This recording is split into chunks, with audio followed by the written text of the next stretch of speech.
packing up and heading off on a UK break. Thinking about this weather lasting. So Nina has gone to a campsite in the Peak District this morning, finding out why we're staying at home. And, well, look at that. We can see why we're staying at home. It looks absolutely lovely. Good morning to you. I've ambushed Rob just as he got out of bed to ask him what he's up to today. He's heading up Kinder Scout. Now, you're a long-term camper, but there's nothing that would tempt you to tap us on the beach in Spain over a wander in the UK, is there? Absolutely not. This is the place to be. The birds are singing, the sun's out. Yeah, absolutely glorious. Now, you look all set, but your partner Zoe's still asleep. Don't forget to take her. No, I better go and give her a bit of a knock-up in a moment. Yeah, definitely. Enjoy your walk. Okay. We'll check in with you afterwards. Thank you, Rob. Thank you. Rob is one of millions of people deciding for this week to spend his holiday in the UK, and it's something we're seeing a lot more of, and who can blame them? As Rob was saying, he's got Kinder Scout up there. We've also got the Pennine Way, Lantern Pike, lots of tempting options around this part of the Peak District. Three-quarters of us are deciding to stay in the UK for holidays this year, and half of the people who said that said it's because of money.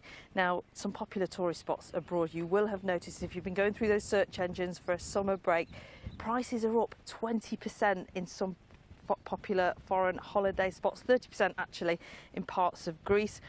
And that means that bookings in the UK, so caravan and campsites, have seen a 30% increase in bookings when they compare it to 2019, so pre-pandemic levels.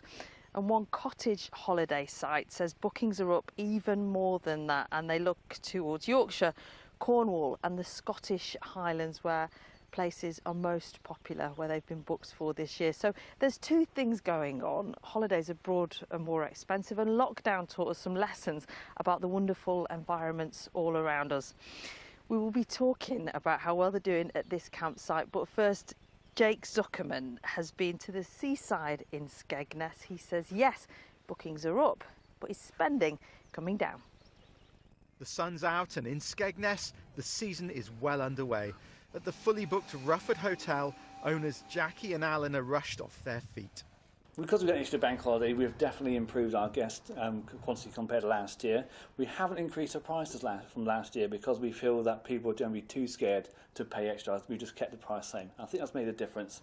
We are fuller than last year in terms of quantity of guests. We're up 20%, which is really surprising. I didn't expect to see that. After a difficult few years, it's more vital than ever that guest houses like this have a successful summer. Visitors may be here, but the rising cost of living is impacting on their spending power. You want to treat the kids, but you can't treat them as much as you'd want to, because obviously you've got bills coming in and stuff like that. Probably we would have eaten out a lot more. There's been a lot more picnics this year. Whereas usually you'd be like, oh, it's holiday, we'll just get this and we'll just get that. You have to be a bit more careful. We would bring food with us rather than like eat out every night. For some businesses, it's been a double whammy. As their costs rise, customers are cutting back. We're getting a few more people that are sharing cakes rather than having a cake to themselves. The electric has spiked considerably, so we've had to put a few of our costs up, which we don't like doing, but we've got no choice. For resorts like Skegness, it's the weather that makes all the difference. So businesses are hoping for a long, hot summer to lift their profits.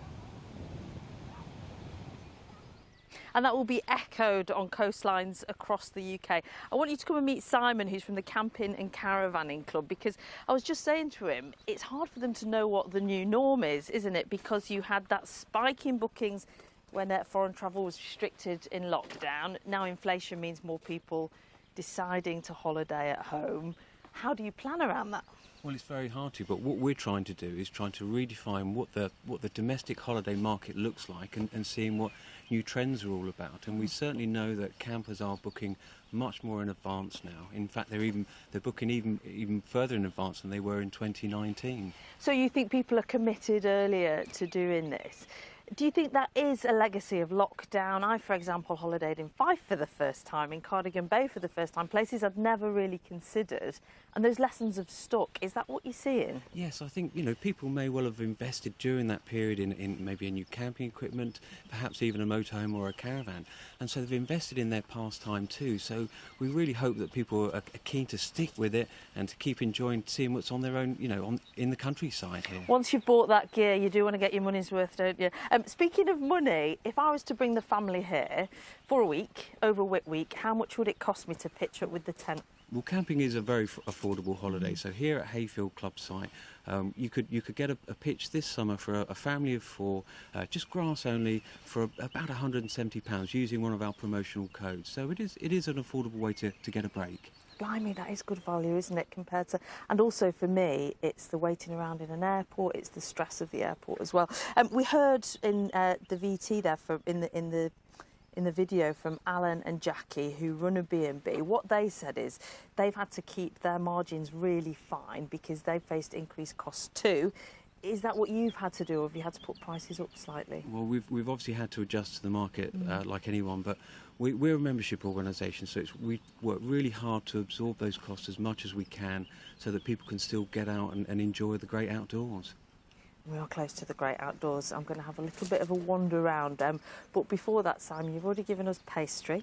You've already given us 2 coffees and 2 cups of tea. There was some talk of a bacon butty, though, and I can see the little cooker there. Yeah, I shall fire it up a bit later and get the bacon butties underway. Yes. Nothing quite like putting someone under pressure live on air, is there, John and Sally? Yeah, it always works. My pleasure. Every time.